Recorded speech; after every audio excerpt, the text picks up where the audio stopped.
start with a flea flicker to open up the night. And he connects with Galladay. Sup, everybody, and welcome to this week's episode of the Flea Flicker with Joey D and Timmy B. I'm welcomed by our guest, Tim. He is my roommate. He's actually right below me right now. Tim, how are you doing today?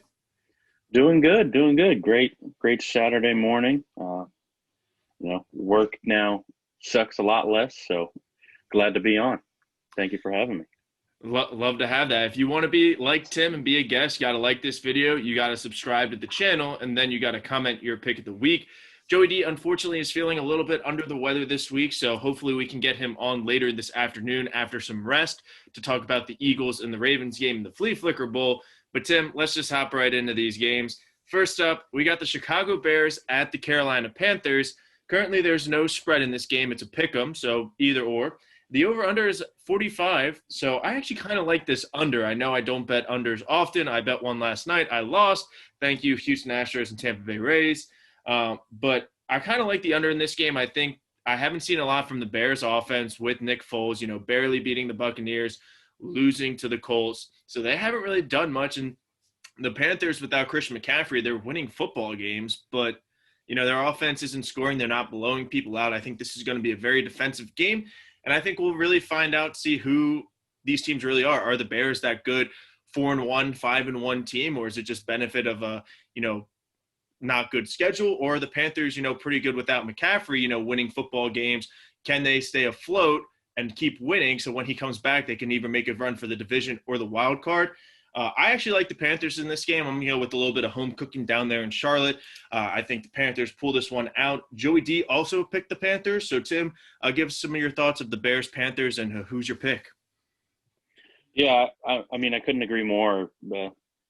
My pick, I don't know if it was last week or the week before, was the Colts over the Bears. I haven't seen a lot from the Bears, and especially I know Joey D has said it before on the show. It's just you can't really trust Nick Foles in a starting quarterback role. So that's going to be my make or break for this game. I think it's going to be a defensive first matchup. I don't think they're going to be a lot of points scored, but I couldn't agree more. I see the Panthers winning this at home. Mike Davis is doing great for them at running back, filling in for Christian McCaffrey. So I think they keep the ball on the ground and keep it rolling in Charlotte. Absolutely. Mike Davis, South Carolina graduate. What's up, Mike? Next up, we got the Detroit Lions and Matt Stafford coming off a regularly scheduled bye to go down to Florida, go down to Duval, play the Jacksonville Jaguars. The Lions are a 3-point road favorite. The over-under is set at 55. Joey D went with the Lions. Tim, what are your thoughts and who you got? Yeah, this one is a toss-up. Jacksonville just looks like one of those teams that either they're going to have it on a game or they're not. It's just there's no in between. They go out and they lose pretty bad to the Miami Dolphins, and then the next week they turn around and win it, and DJ Chark has like 2 or 3 touchdowns. There's just no in between with this team. So I'm going to go with the Lions as well. I didn't like what I saw last weekend from the Jaguars. So, but I hope James Robinson has a good game. He was one of my fantasy pickups, but nobody cares about my fantasy team. That's fine. So I'm going with the Lions here. Yeah, like I've been saying, I legally had to pick against the Jaguars since I predicted them to go 1-15 and they still have 1 win. So I got to go with the Lions on this one. But I guess from a football standpoint, not just my legal obligations to pick against the Jaguars, I think Matt Patricia's defense is going to show up in this game. They're either going to shut down James Robinson or they're going to shut down the passing game and Gardner Minshew. So I don't know if the Jaguars can win with one-dimensional football. As we've seen, they only have 1 win. But if they can get the running game and the passing game cooking, obviously, like every football team, they're going to win this game. But I like what the Lions are. They're well-rested coming after a bye, especially during the bye, no COVID positives, with people just going out, hanging out with friends and family during the bye week. So I like the Lions in this one. The over-under of 55 is interesting to me. I'm not too sure. I got to do a little bit more research on that. But we're all going with the Lions on this one. Yeah, it seems a little high at 55. I might be impartial because Jay Gruden, the Jacksonville offensive coordinator, is a former Washington football head coach. So I just don't think he's gotten off to a pretty good start at offensive coordinator. Like I said, there are some games where, they do look like a team that can score some points, but then there are other weeks where they're just ineffective. Yeah, you nailed it. Jay Gruden, with his coaching tenure and history. But let's move on from the Lions and Jaguars. Let's move on to the Falcons and the Vikings. First game without Dan Quinn for the Atlanta Falcons, going up to the great north of Minnesota to take on Kirk Cousins, your favorite quarterback, and the Minnesota Vikings. Joey D is going with the Falcons, actually. That's an interesting pick. But I'll kick it off to you, Tim. What are your thoughts and who you got? Yeah, I mean, I think I'm going to go with Joey D. Like you said, my favorite quarterback, Kirk Cousins. He showed his true colors 2 weeks ago, throwing those 3 picks. He's just a guy that's going to consistently go 8-8. Not really great, but also not bad either. But I look for the Falcons to, kind of come together as a unit to kind of get a team win. Dan Quinn, I mean, I don't know what was going on there. They just seem to be dropping games like flies. It's crazy how you can go from leading the Super Bowl 28-3, and then you just start having meltdowns. So it seems more like a leadership issue. So maybe with Dan Quinn finally out, the team just kind of hits reset a little bit and kind of gets off to a winning foot. I mean, their offense has been putting up points.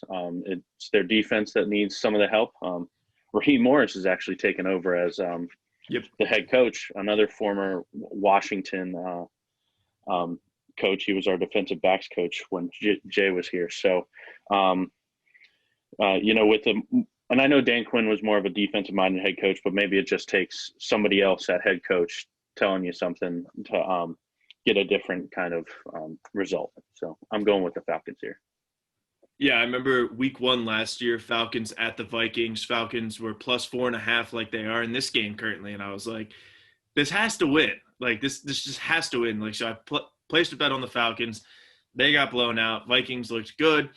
This time I'm kind of thinking the same thing. I'm like, that Falcons plus 4.5 looks so good. Like, they have so many weapons. Dan Quinn is gone. And I think the big thing for me is I would have picked the Vikings if Dalvin Cook was playing. I think Alexander Mattison is a great backup and a great running back, but he's a great number 2. He's not going to do everything that Dalvin Cook can do. I think his injury is huge. I'm going with the Falcons. I think the Vikings secondary is still depleted. So as long as Julio Jones can play, Julio, Calvin Ridley, Russell Gage, even Gamecock legend Hayden Hurst, he's going to have a big game for the Falcons in that offense. And I think that defense will kind of rally behind Raheem Moore and, really shine bright, stop Kirk Cousins, even though they looked good last week against Seattle. Seattle's defense is a little shaky, as we all know. So I'm going with the Falcons. I think they kind of rally, get that first win without Dan Quinn. This could be a high-scoring game, but I'm riding with the Falcons.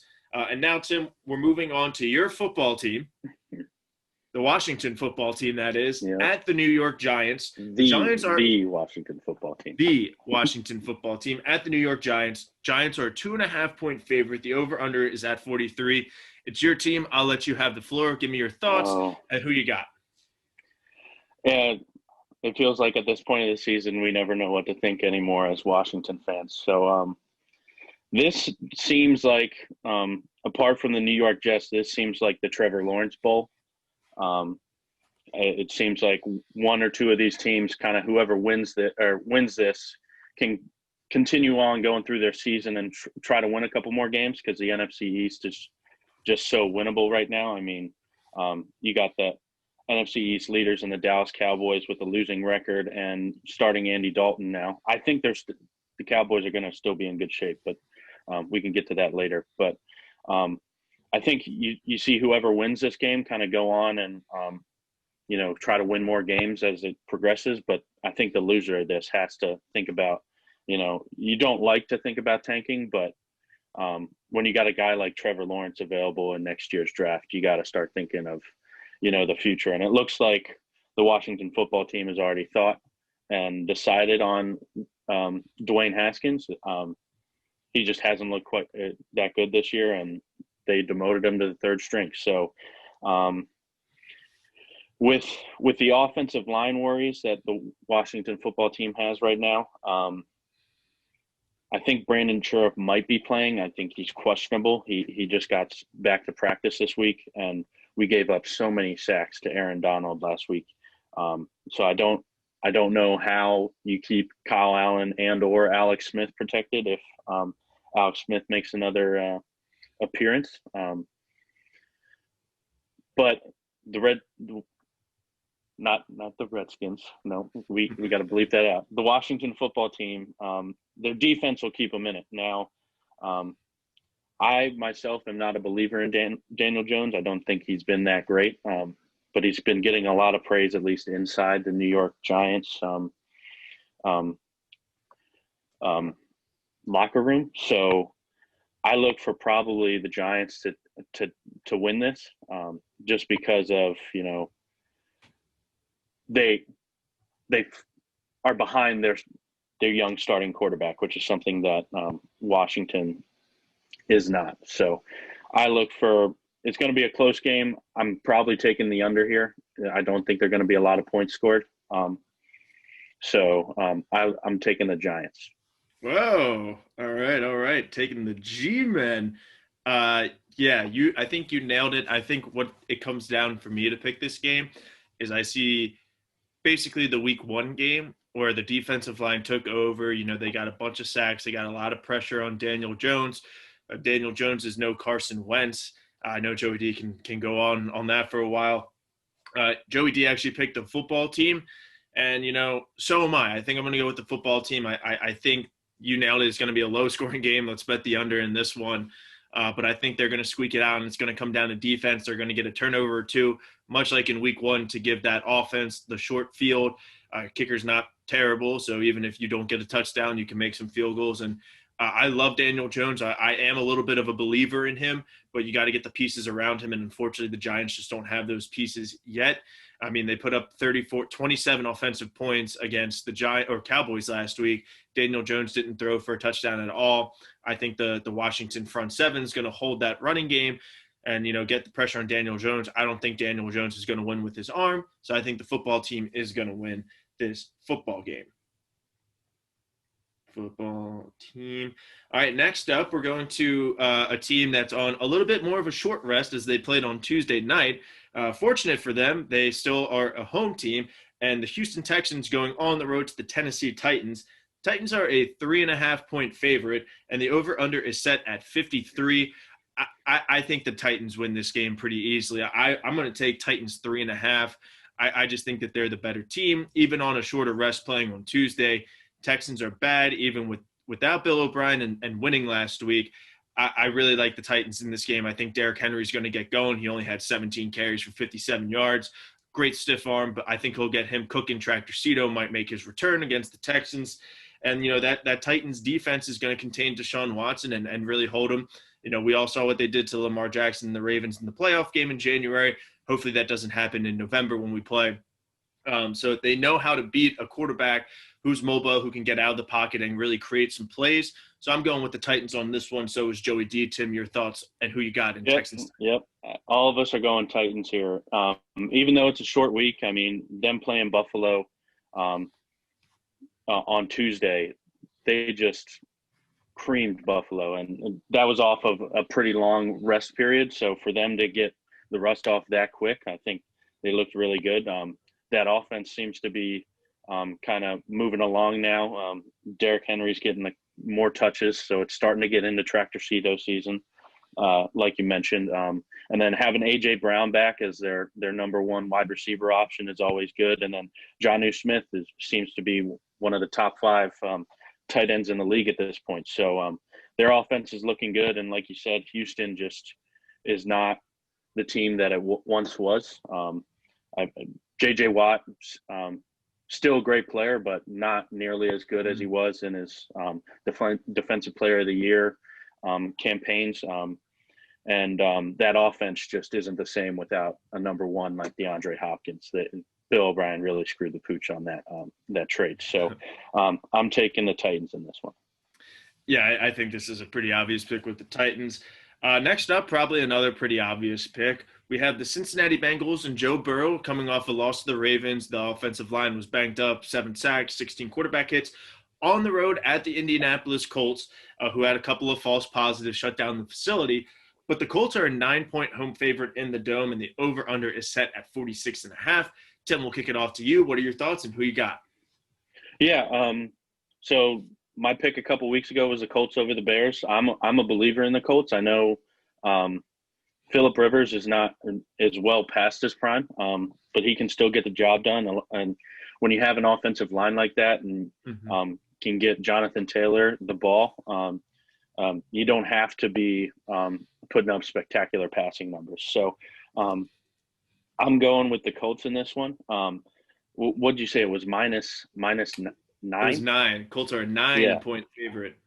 9 is a lot. With Joe Burrow has looked excellent for Cincinnati so far. I mean, they need to get some sort of offensive line around him, and I think they're in good shape offensively. So I don't think it's going to be that big of a blowout, but I look to be at more of a one-score game.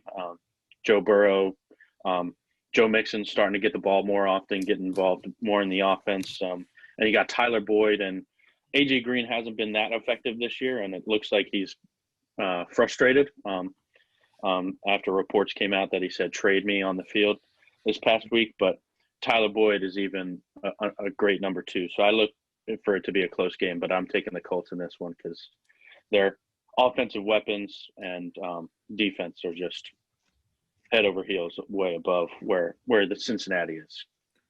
Yeah, you nailed it. I'm with you on that. I think it's going to be a close game. I don't know how I feel about minus 9, but the Colts are going to come out and win this game. Their defense is very good. They got a good front seven. They'll get to Joe Burrow. They have a ball-hawking secondary, so they're definitely going to create some turnovers. And, I think the Phillip Rivers offense isn't there yet still. We're still waiting for it, but they're going to do just enough with that running game with Jonathan Taylor. And, Phillip Rivers is going to make a couple of plays to, go up ahead. I feel like this is going to be like that Bears game, like a 17-10 type of game. Joe Burrow looks great, does need some offensive line help. Potentially the Bengals might make a move or two at the trade deadline just to keep Joe Burrow safe for the rest of the season. But I'm going with the Colts. Joey D is going with the Colts as well. And now we're going to a game that still might be up in the air. I mean, we don't know with this COVID world, but we've had a lot of positives up in New England. Not up here. We're not in New England. We're in D.C. But the Denver Broncos at the New England Patriots. Patriots are a 10.5-point home favorite. Over under is set at 44.5. Joey D is riding the Patriots. I'm riding the Patriots as well. I think that defense is going to dominate, giving them a couple of weeks to prepare for the Denver Broncos after the COVID bye last week. I think the Patriots are really going to dominate this game. Cam Newton's just going to set the tone on the ground. They're going to eat up some clock, run the football like they did against the Oakland Raiders, running for over 250 yards. This is going to be a blowout. Drew Lock returning from injury helps the Broncos a little bit, but I think like we saw with Jimmy G last week, I'm not sure if Drew Lock is 100%. So they might just throw him out here, and then we might see Brett Rypien in the second half, depending how the first half goes. But I'm going with the Patriots. This is going to be a bad game. This is going to be a blowout. Tim, your thoughts on who you got? Yeah, I mean, I think you guys nailed it. I'm riding the Patriots here. It just seems like Bill Belichick, regardless of who he's playing, is able to shut down what that team does best. So it's with Denver, it's really their weapons. With having a young Jerry Jeudy that they surrounded Drew Lock with. I haven't seen the report if Drew Lock's playing. I think he's going to be back. Same thing with Cam Newton. We think he's going to be back. We have no idea. But I look for the Patriots defense to kind of dominate in this one. Broncos are still pretty young, and they got some promise going forward. But Drew Lock, again, might not be 100% healthy. And then Brett Rypien, what is he, nephew of Mark Rypien? Yeah. Washington football team, legend, Super Bowl winner. So Brett Rypien looked okay. But he's not going to be your franchise type quarterback. So if he makes an appearance, it's just not good news for Denver. So I'm taking the Patriots here. Yeah, absolutely. Brett Rippon, Boise State, Boise boys, what's up? Say hello in the comments. Next up, we're moving to the 1 o'clock game. That's probably like the marquee matchup in terms of, these teams are, only have one loss. We have the Cleveland Browns at the Pittsburgh Steelers. Browns are 4-1. Steelers are 4-0. Steelers are a 3.5 point home favorite, which basically just means they're the home team. So they're going to get that field goal advantage. Over under is set at 51. Joey D is riding the Steelers, but I'm interested to hear from you, Tim. Browns Steelers, what are your thoughts and who you got? Yeah, I mean, we talked about this yesterday. Watching them against Washington, the Browns, they looked pretty good, but then again, it's against Washington, so you kind of take it with a grain of salt. Baker, we talked about this yesterday. Baker, I think, is going to be a starter in this league for a while. I think the Browns, dysfunction with bringing in Freddie Kitchens kind of screwed his development a little bit. But I think who's the new coach there? I forget his name. I think he's got them back on track to where they want to be. You don't have to be throwing the ball 30, 40 times a game when you got the likes of Kareem Hunt and Nick Chubb to run the ball for you. So the Browns, neither team we really know is if they're a pretender or if they're actually legit. So the Steelers also, it's just they don't seem to be blowing teams out. They're letting the lower level opponents kind of get back into some games. But God, I've been racking my brain about this since yesterday. I just don't know who to take. So with a toss-up and being at home, I'm going to take the Steelers, but it's going to be a super close game. Yeah, you nailed it. This is, the contender-pretender bowl. We're going to see who's who of the NFL teams. If the Browns win pretty handily, maybe, hey, the Browns are, a legit 5-1 team. We got to watch out for them. If the Steelers win pretty handily, okay, like this team is legit. My big thing for this is going into the season, everybody was saying that this is going to be a great Steelers defense again. Like, the steel curtain kind of defense is back. They got Minka Fitzpatrick, great secondary, TJ Watt, Bud Dupree. And they did show up a little bit in the Giants game, but they've fallen off since week 1, allowing teams to not only come back, but keep teams in the game. So if this Steelers defense is legit and how we all think, then they need to step up in this game. They got a tough matchup with Odell, Jarvis Landry, Kareem Hunt, not only in the running game, but the passing game as well. I think Baker Mayfield is a long-term quarterback, but is he the guy who's going to throw 45 times and win you a football game? Absolutely not. But in Kevin Stefanski's offense and a Kevin Stefanski-led team, it's run the ball and then use play action in the second half, like we saw with the success of Kirk Cousins and the Vikings and what we've been seeing from the Browns recently. I'm with you. I'm going with home cooking. I'm going with the Steelers in this one. The Ravens fan in me, this is a tough one, but I think it's just always funny when the Browns lose and don't make the playoffs, especially with such a talented team. So I'm going with the Steelers, and then we'll see in the next couple of weeks who the Steelers team really is. If they win this game, they're 5-0. Next week they got the COVID rescheduling of the Titans, and then the week after they have the Ravens. So if they lose this game, they could easily be 4-3 in a couple of weeks. So they definitely got to get this win, get to 5-0 because they could be 5-2, 5-3 very quickly. So we all got the Steelers. And next up, we're moving to a game that absolutely nobody is going to watch. We have the New York Jets at the Miami Dolphins. The Dolphins are a 10.5-point favorite at home. That's a little bit of disrespect to the elite Joe Flacco, but, he can't do it all. But the Jets just released Le'Veon Bell, so could this be, what we were saying with the Falcons and even the Texans last week, like, hey, that cancer's finally out. Like, now let's go win some football games. Unfortunately, it's the Jets, so the rest of the team isn't bad. Joey D's going with Fitzmagic and the Dolphins. Tim, what about yourself? What are your thoughts on who you got? Yeah, I don't think in that locker room that Le'Veon Bell was the issue. I think it's Adam Gase is the issue. The offensive genius of Adam Gase has not worked out in New York. Even in his introductory press conference, it looked like he was on some sort of drugs. Like, I'm not big on Adam Gase, and I don't think people in that front office kind of feel like he deserved getting that second head coaching opportunity. So I think that's the real issue going on in New York, and it's a shame because Sam Darnold had so much promise coming out of USC. He really gets drafted anywhere else. I think his career turns out a lot different, at least so far. And then, Miami looks like a team on the rise. Fitzmagic's strung together a couple pretty good games, back to back to back. So I look for, the Dolphins to win. 10 points is a lot for two, not so great teams. But I'm taking the Dolphins in this one, riding Fitzmagic and who's their wide receiver? Devontae Parker. Yes, Preston Williams. Yeah. I'm with you. I love Joe Flacco, Joe. I hope you have a great game again. Unfortunately, the Dolphins are a better team. They're on the rise. Like I was saying, they're going to be competitive all year. And, for a really team to take that next step, you got to beat the teams like the Jets every single time, and you got to beat them pretty handily. So I'm going with Dolphins. I'm going with Fitzmagic. I think this will be a good game for that Dolphins offense and the Dolphins defense as well.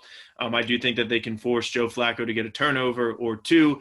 Sad to say that, but, hopefully Joe pulls it out. But I'm not making that pick again. I'm going with the Dolphins. Now we're moving to the game at 4 o'clock that everybody's going to watch. In the Green Bay Packers and Aaron Rodgers going on the road to Tampa Bay and Tom Brady. The Packers are a 1.5-point favorite, and the over-under is set at 56.5. I'm very interested with this game because the Packers are coming off a regularly scheduled bye, and the Buccaneers are coming off after a Thursday night football game, so extra rest on both sides. Packers obviously have a couple of more days with the whole week off instead of half a week. But so this is going to be a good game. Both teams should be at full strength for this. Hopefully Devontae Adams can make his return. I feel like it's very hard for me to choose against the Packers right now. Joey D is going with the Packers, and, that's who I'm going with as well. I think that offense is too good, and I haven't really seen much from Tampa Bay's offense. I mean, their only game that they really clicked was against the Chargers a couple of weeks ago, and that was for getting a short field and some turnovers. Of course, Tom Brady threw 5 touchdowns to 5 different guys, but I think this Packers defense is a little bit better. They're really going to bear down, handle Tom Brady, contain him a little bit. This is going to be a high-scoring game. I'm obviously betting the over in this one. But the Packers, I just think you can't pick against Aaron Rodgers. Like right now, you can't really pick against Russell Wilson. So Joey D and I are going with the Packers. Tim, what about yourself? What are your thoughts on who you got? Yeah. This is going to be a great game to watch. Should be lots of offense, which is always good to see. In Tampa, Tom Brady doesn't lose at home a whole lot. But I mean, this season is the Aaron Rodgers revenge tour. It's he's mad at management for drafting Jordan Love in the first round rather than drafting him any sort of weapon that he can throw to, and he's just on another world right now. It's him and Russell Wilson really competing for the MVP this year. At this point, both have looked spectacular. So I look for Aaron Rodgers coming off a bye week, being able to dissect that Tampa defense, which I think has been more of the issue in Tampa than the offense. I mean, you're getting Chris Godwin back for Tampa, I believe, and so that gives Brady another option to throw to other than Mike Evans, and seems like Gronk is getting more involved in the offense. But I look for Aaron Rodgers coming off of a bye week to slice and dice that Tampa defense. Yeah, I'm definitely pumped for it. I actually did place that Packers to go 16-0 bet. So hopefully that pays off. You nailed it, the Aaron Rodgers revenge tour. I mean, after this week, I think the Packers' toughest game is the Titans. So, it all comes down to that Week 17 backup quarterback. Can you beat whoever's on the schedule for the Packers? But now that was it for the 4 o'clock games. Only 2 of them, only Jets, Dolphins, and Packers, Bucks. So now we're moving to Sunday Night Football, which looked good at the, beginning of the season, but now not so good. We got the Los Angeles Rams, actually a 3-point road favorite at the San Francisco 49ers. The over-under is set at 52.5. You're going to talk about Sean McVay being a former Washington assistant, and their 4 wins were against all the NFC East teams, but hey, you got to beat who you got to beat. And I'm still going with the Rams in this one. I think the 49ers secondary is pretty bad. Jared Goff is actually going to feed to Robert Woods and Cooper Kupp with the injuries on the defensive front for the 49ers. That allows teams to really expose that weak secondary that they have. The running game is just going to do just enough. And, I hope Jimmy G is healthy. If not, they might as well just sit him for CJ Beathard because Aaron Donald is, feasting, definitely going after another defensive player of the year. And, even a sack record, he can definitely get Strahan sack record if he's getting 3-4 games. So I'm going with the Rams here. So is Joey D. But Tim, tell us about Sean McVay and the Rams and who you got in this game. Yeah, I mean, when they came to Washington last week, they tore up that defense, and that was even with Chase Young back. Mm-hmm. They really game planned around getting the ball out really quick of Jared Goff's hands, not allowing that front seven to really get home to Jared Goff, and they just tore the secondary for Washington apart. So I look for probably the same in this game. Like you said, 49ers are missing a ton of pieces just all over the place with Nick Bosa, right? Nick mm-hmm. Bosa's on the 49ers, and I forget the other defensive line guy that also tore his ACL. But with both of those guys being out on the defensive line for the 49ers, not knowing what their running back situation is like, I know they have Mostert, but they're still missing a few of their other guys. That Kyle Shanahan, another Washington football team, former offensive coordinator. Oh my God, it's just laughable how Washington has missed on all these guys. But Kyle Shanahan likes to cycle his running backs all the time, just kind of getting different options open to kind of confuse a lot of defenses. But you're right. Jimmy Garoppolo did not look good. And he did not look 100% healthy. They rushed him back, and you cannot be putting him in against a defensive line that ate the way Aaron Donald has been eating this season. So I'm taking the Rams in a battle of former offensive coordinators for the Washington football team. Love that. And, so far the only game that we've picked differently on is your football team. You, me, and Joey. You can tell I don't have faith right now. Hey, you're the inside source, but let's move on to Monday night. We got another doubleheader. If there's any benefit to COVID, and this is we get 2 Monday night football games in the previous couple of weeks. This one was originally scheduled for Thursday night, but because the Bills played on Tuesday night, they gave them a couple extra days. So we have the Kansas City Chiefs and Patrick Mahomes going to Bills Mafia, 5.5-point favorite for the Chiefs. The over/under is at 57.5. Joey D has the Chiefs. But, Tim, tell me about Josh Allen and Pat Mahomes in this game for the Chiefs and Bills. Yeah, I mean, that Tuesday night game was a rough one for Josh Allen. I feel like he makes a bounce back. He's starting to put together a campaign that gets him into that, higher tier of quarterback kind of category. And I look for him to kind of bounce back, but it's very unfortunate. You get the Titans and then the Chiefs right afterwards. Mm-hmm. Because there's no way stopping – if you couldn't stop Ryan Tannehill and the Titans offense, there's no way you can stop Patrick Mahomes and the electric offense that the Chiefs have. So I'm taking the Chiefs in this one. We'll see what Le'Veon Bell, if he makes an appearance. I don't know if he's going to be putting on a jersey or not this week, but we'll see how Andy Reid utilizes him in that offense with so many weapons around Patrick Mahomes. It's just impossible to cover all of them. There's always going to be one guy that's open. So I'm looking at Chiefs over the Bills. Very unfortunate for timing wise for the Bills to get the Chiefs. Yeah, I'm with you. I was really excited for this game when this first came on the schedule because, Chiefs coming into town Thursday night, Bills Mafia. I mean, back in March or April, we're like, all right, there'll definitely be fans here in October, but that's not the case. So this was going to be the Bills Super Bowl. I mean, I do know that I believe they have a couple of Monday night and Sunday night games, later in the season, against the Steelers and I believe the Patriots. But this was their Super Bowl home primetime game. Pat Mahomes coming into town. I would have loved to have seen this on Thursday night, really watch Bills Mafia go out. And I still think that this is, kind of like a, Super Bowl for the Bills to really take that next step of okay, we're not that second place 10-6 team behind the Patriots. We are going to be that 11-5, 12-4 team that's going to be an AFC contender. However you said it, it's hard to pick against Pat Mahomes right now. I do think that the Bills could come out pretty hot, especially the way they played Tuesday to kind of show up. But I think Pat Mahomes is going to, settle down in the second half, really take his time, dissect that defense, and the Chiefs are going to come out victorious.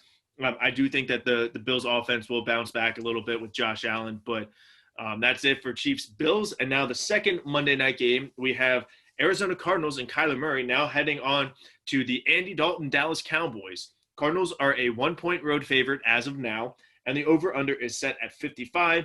Joey D is going with the Cardinals. But Tim, you're a football team guy. You're an NFC East guy. Talk to us about the Cowboys and Andy Dalton. Now being the quarterback, I think they're going to be just fine. But you go on with that, and who you got in Cardinals Cowboys? Yeah, it pains me to say it, but I am taking the Cowboys in this. I've seen both teams play. I mean, Dallas gets to play a 4:00 game, it seems like, every week. And then Washington football team making the trip out to Arizona. Arizona looked good against us, but that's taking it with a grain of salt at this point. And it seems like Cliff Kingsbury kind of still working towards, the NFL style of play. I guess it's still kind of an adjustment period for him and Kyler as well. Trying to get their system to work in the right way. Dak unfortunately goes down with that awful looking injury that I don't know how Tony Romo thinks it's just a cramp, but I think you can't do any worse at backup quarterback than Andy Dalton, former starter, especially when you have the kind of weapons that Dallas has. I'm happy because Zeke's going to get fed. Took him in my fantasy team, but you have the likes of CeeDee Lamb, Amari Cooper, and Michael Gallup on the outside. And it seemed like when Andy Dalton came in, he threw to CeeDee Lamb like 4 times in the span of the 3 minutes he played or whatever, and led him down the field to kick that game-winning field goal. I mean, I think because the NFC East is so winnable, you're not really getting hurt, Dallas, having to put Andy Dalton in over Dak. So I'm taking the Cowboys in this one, even though it pains me to say it. I hate the Cowboys, but I think that offense is just too powerful to stop, really, no matter who you have a quarterback. If Andy Dalton doesn't turn the ball over, you're going to score some points. So the Dallas defense is very questionable, but we'll see how they handle Kyler Murray running. But the offense for Arizona just hasn't looked the way it looked last year with Kenyon Drake not being the same kind of running back. And then them adding DeAndre Hopkins helps, but Kyler's got to throw him the ball more. Got to feed DeAndre Hopkins, throw it to him in the red zone, involve Larry Fitzgerald more and Christian Kirk. Like, he has the weapons. He's just got to throw it to him. So I'm taking the Cowboys in this one. Yeah, I think in terms of the Cowboys, when you're a team that has so many weapons offensively, that Andy Dalton is the perfect backup quarterback, or just really having any starter in the NFL, whether it was him, Joe Flacco, Cam Newton, Josh McCown, Ryan Fitzmagic, whoever they had signed, it was going to be a great deal for when Dak goes down, because, you need that guy with experience. And I think Andy Dalton is perfect because when he was winning in Cincinnati, he had, AJ Green at wide receiver. So he had weapons on the field for them. So I think that, they might take a slight step back, but this is not like a backup quarterbacks in, like, there goes our season, especially in the NFC East. So I think that the Cowboys are going to do well. My big thing is that defense is so bad. They're going to give up so many points. And I think you nailed it, that the Cardinals offense, really looked pretty good the first couple of weeks. And then they kind of staggered off, losing some games. They kind of bounced back last week against the Jets, but I now think that this is the game that they return. I think Kyler Murray, DeAndre Hopkins are going to feast on this Cowboys defense. I think they're going to score a bunch of points. So Joey D and I are going with the Cardinals in this one, and you got the Cowboys. So that's it for the Monday night slate. And finally, it's time for the Flea Flicker Bowl. in the Ravens and Eagles. Tim, this segment's a little bit up in the air right now because hopefully I can record with Joey D later. So this might get cut out. This might not. So if this makes it, congratulations.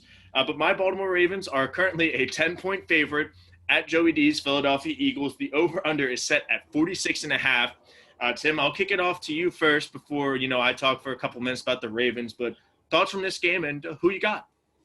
Yeah, thoughts from this game are just take the Ravens and move on, really. Sorry, Joey D. Sorry. You lost to the football team, but that's another conversation. But just Carson Wentz doesn't look like the same quarterback. There's nobody for him to throw to. And just the Ravens should just run the ball. The ball. Yeah, well. But we'll see what they end up doing. But I mean, they looked better against the Steelers, the Eagles did, but still ended up getting the loss there. And just it's not the same team from a couple years ago. Howie Roseman's got a lot of work to do, I think, in this offseason, and they got to evaluate a lot of things. I don't know, maybe with Philly, the way they've been the past couple of years, you might have to look at a different strength and conditioning coach, maybe prevent some injuries. I don't know what's going on in that locker room with the amount of injuries they've had to deal with. So I'm taking the Ravens in this. I think they keep the ball rolling with, that running back core of Mark Ingram and try to get J.K. Dobbins the ball more, man. He looked awesome at Ohio State. You got to get him rolling because I think he's going to be a great back in the league. And then Lamar can just do anything at this point. He has trouble throwing the ball sometimes, but with how bad the Eagles have looked on defense so far, he should be able to find some open guys.